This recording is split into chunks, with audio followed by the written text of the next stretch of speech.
Hello, I'm Linda Reid, Superintendent of South Euclid-Lyndhurst Schools, welcoming you to our third season of AV TV Productions. I hope that everyone had a wonderful summer, and while students and staff are away, the district administration continued to keep busy. One important personnel change that has taken place is the hiring of a new principal at Brush High School, Mr. Karl WIlliamson, and he is our guest here today. Welcome, Mr. Williamson. Thank you. The high school in any district, and especially here at Brush High, oftentimes receives a good deal of attention in the community, and we wanted to make sure that everyone has a chance to meet him. So let's begin. Well, Mr. Williamson, let's start with telling us a little bit about your professional and your personal background. I was born and raised in the great state of Michigan, grew up in a city called Roseville, just outside the Detroit metro area. I can say Detroit because I'm from that neck of the woods. I graduated from Roseville High School, knew I wanted to become a teacher at an early age. Went to Eastern Michigan University, who is known for producing educators, Midwest, nationally. So received my degree, graduated, ended up coming to Northeast Ohio, the great state of Ohio.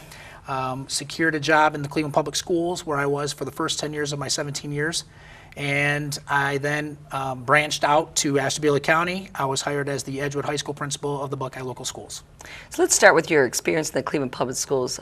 What are some of the teaching or administrative experience did you have there? I was hired at Margaret Spellacy. It was a 6, 7, 8 junior high middle school program. I was there hired as a math teacher. By trade, I was a social science elementary certified teacher. But when you go to Eastern Michigan, you're able to do some things that a typical school that produces educators typically does not go through. So I was able to secure that at Eastern. So I was able to teach mathematics at that level. Through training in the Cleveland Public Schools and professional development, I was able to secure enough resources to be adequately prepared to teach whatever I was supposed to teach. And I went from Spellacy over to the west side at Nathaniel Hawthorne for several years. It was an alternative school on the west side. They then closed that building to merge with the east side alternative school, where we went back to Margaret, Ireland. And I was there for a year, and then I went to James Ford Rhodes High School as a small school principal for the last 3 years of my career in Cleveland. So let's talk about the last 7 years you were the principal at Edgewood High School out in Ashtabula County. I've noticed that under your leadership there was quite a few accomplishments. I'm sure it was a journey getting there. So can you talk to the viewers a little bit about your experience as principal? When I went to Edgewood, the biggest thing that they had, great staff, great students, great support in the community, very similar to Brush. Community very supportive. The issue they had was getting over the hump. They couldn't figure out how they could meet all indicators on the state report card. Several things were just a stick in the mud for them. So what we did is we looked at how we can improve the instructional practice of each and every single teacher in the building. We focused on that through high-yield instructional strategies. We made sure the right teachers were teaching in the right subject areas, made sure that we had the right teachers teaching with the right set of students. So if I had a solid social studies teacher, I wanted that solid teacher working with my 9th and 10th graders immediately. So they would have that background so that they would be able to build upon it as they went through 11th and 12th grade.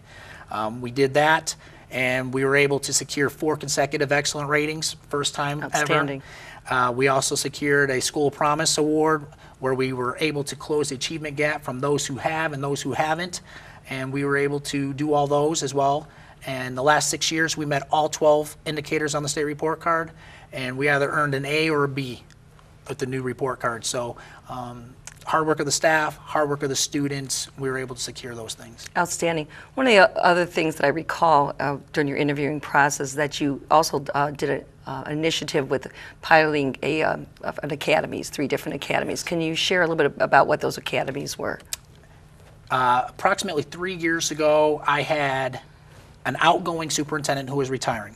Her initiative to me was, you need to create opportunities for STEM in the building. It is a necessity in the county.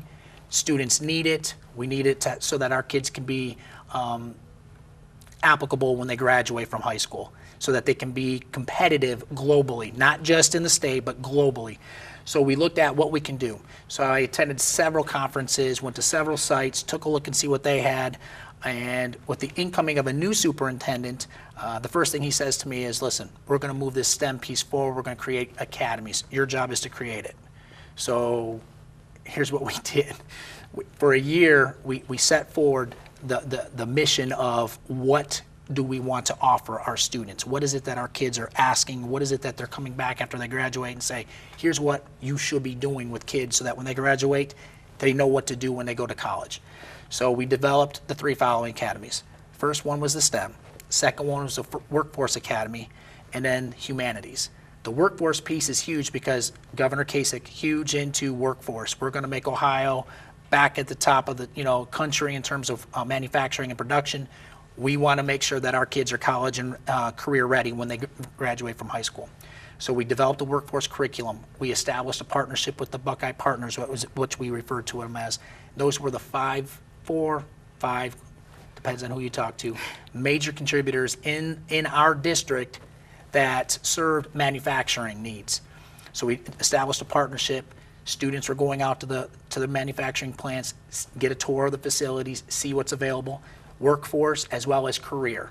So workforce, kid graduates from high school, they can go right away, go through this initial screening, secure a job making anywhere from $18 to $25 an hour just after graduating from high school.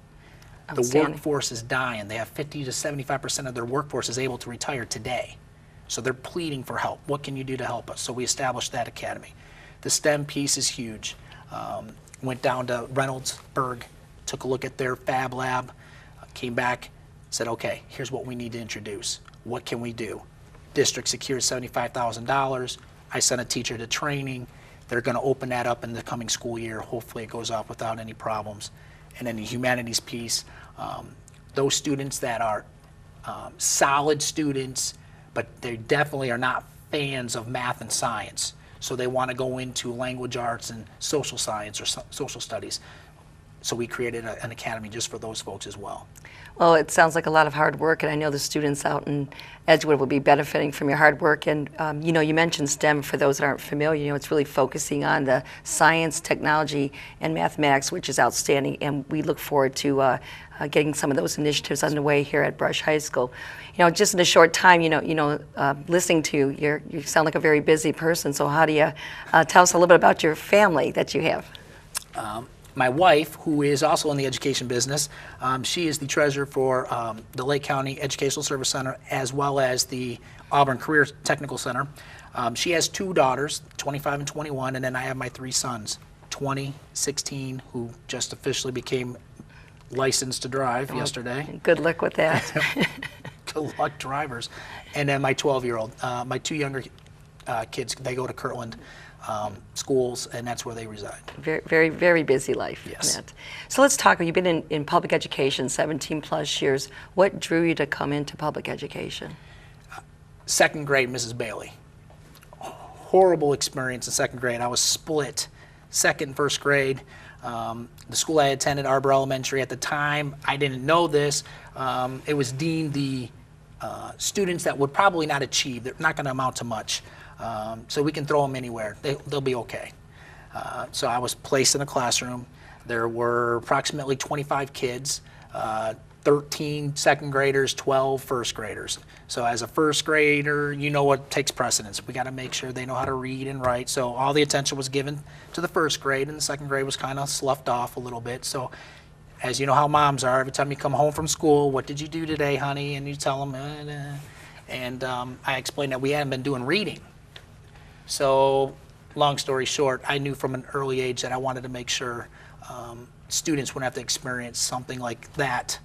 And that has been my mission, making sure all students are having their needs met and doing what's best for every student, not just a chosen group of students. Well, that feeling must have stayed with you a long time, because I do recall in the interviewing process and checking with people that had worked with you in the past that you're very student-centered. Yes. That's definitely something that we were looking for in leadership here at Brush High School. So why Brush High School? What made you attracted to apply for the job? Working in the Cleveland Public Schools, being in Northeast Ohio, you come across several other districts naturally, and South Euclid-Lyndhurst, always a district that you keep a tab on because it is the district to be. Brush High School, a building that I had said to my wife if this job ever comes open, I'm jumping on it. And we were fortunate enough that it came open. I was fortunate enough to go through the process and hired. Very fortunate. So let's talk about the process. I was a part of putting it together, and we had quite a few applicants that applied for it.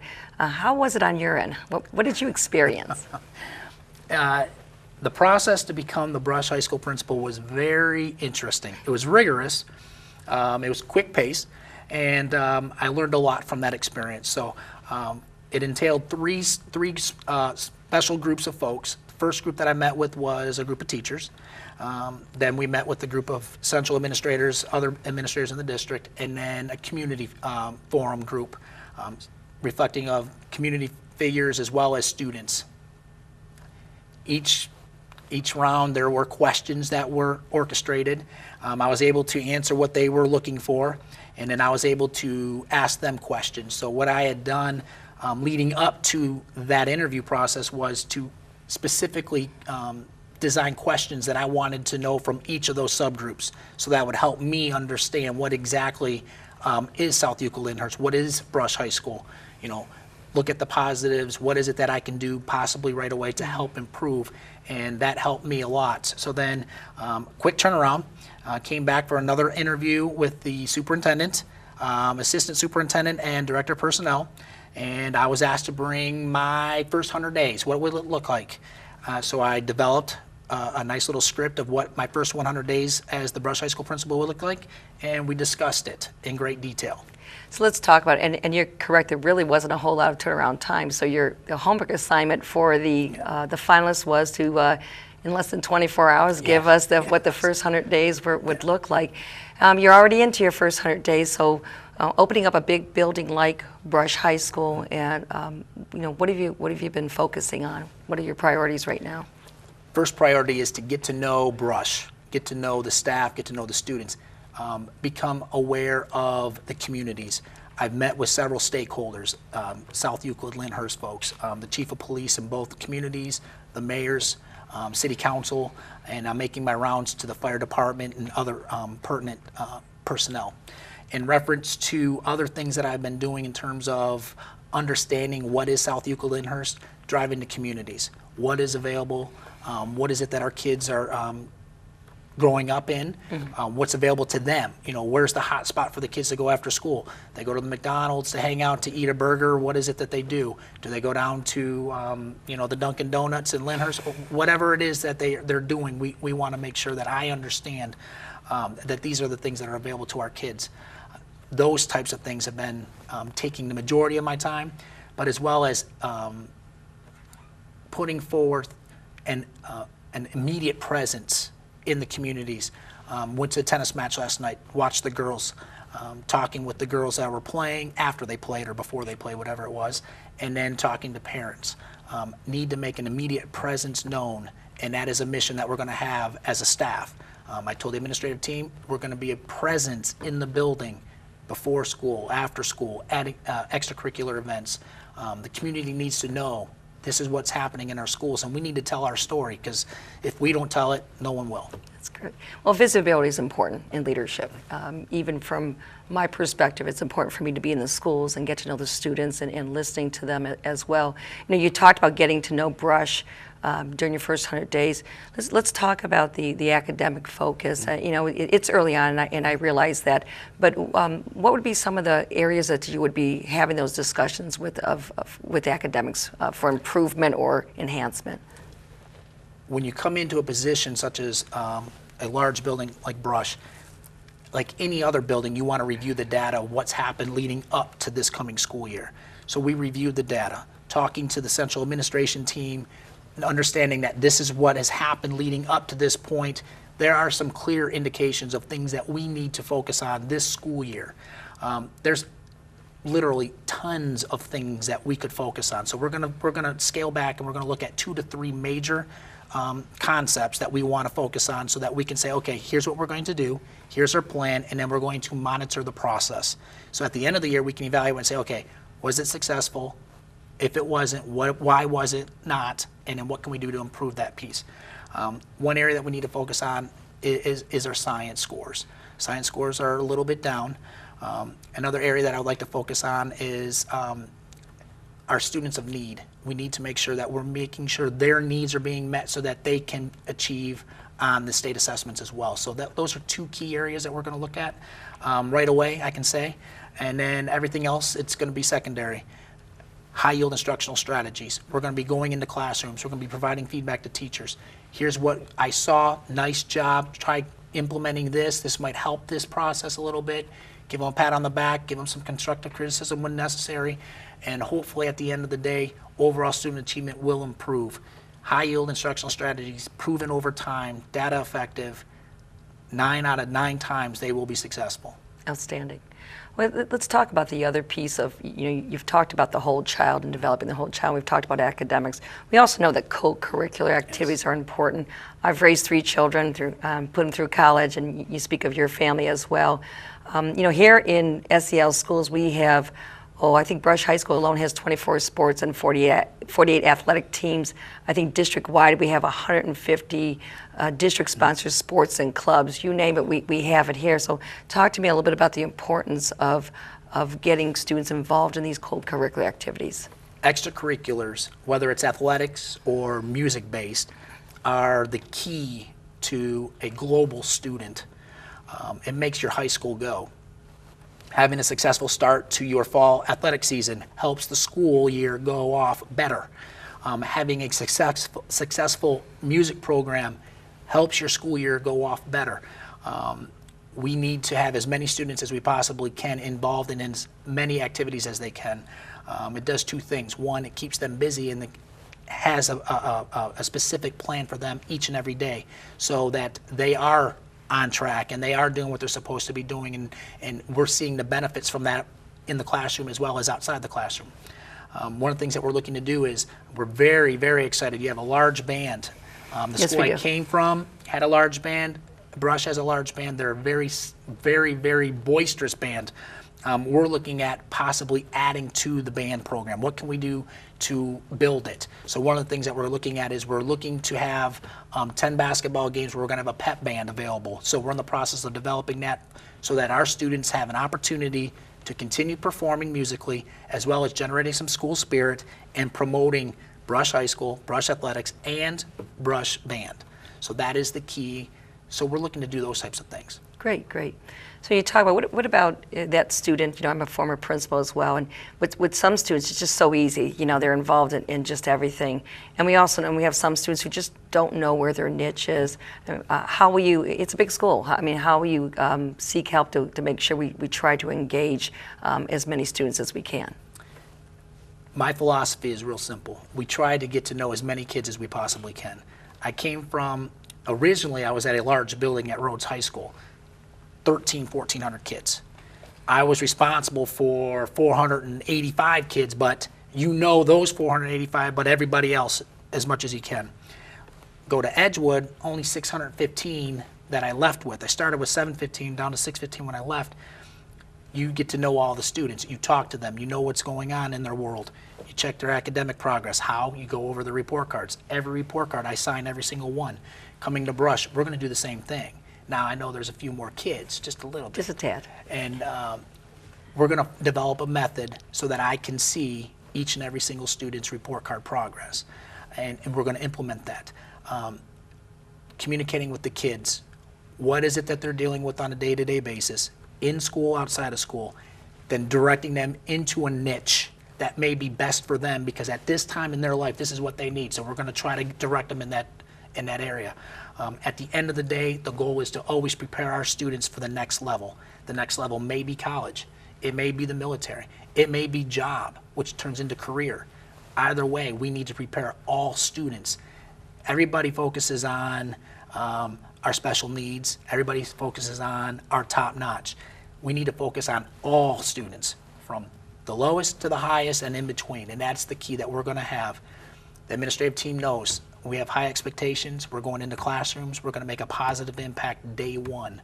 Teachers are going to find out next week when we meet how we're going to do that. What's it going to look like?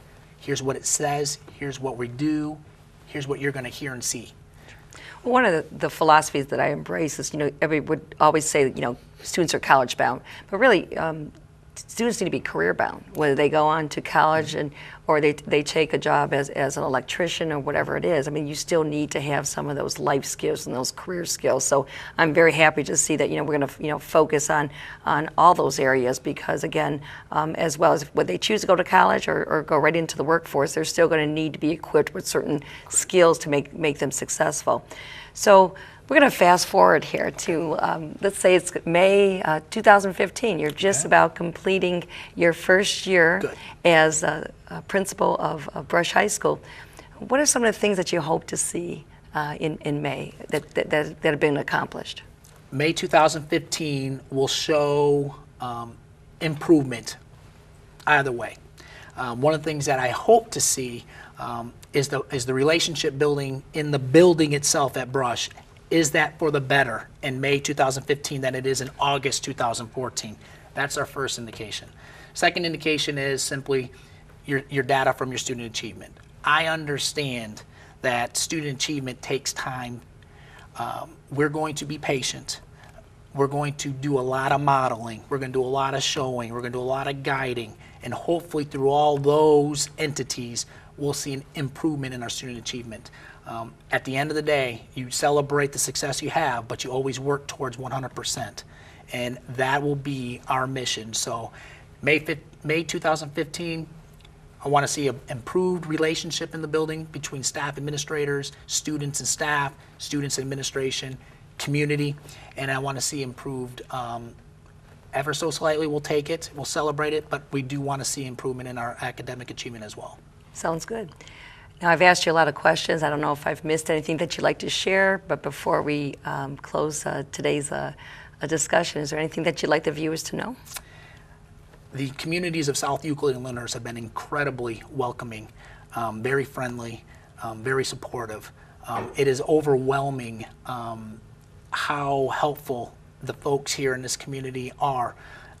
You go to Subway to get a lunch, and people sit and talk to you, and they give you some, encouragement, and they give you some pat on the back, and hey, we're having this opportunity. We'd like to see you there. That type of approach is what I appreciate. So I'm going to return that. We have an open door policy. Students, staff, community members, parents, if there's an issue, they can call the school, come on up, we'll gladly meet with them. Anything that we can do to help the program along from what it is today to where we want it to go in the future, the better for it.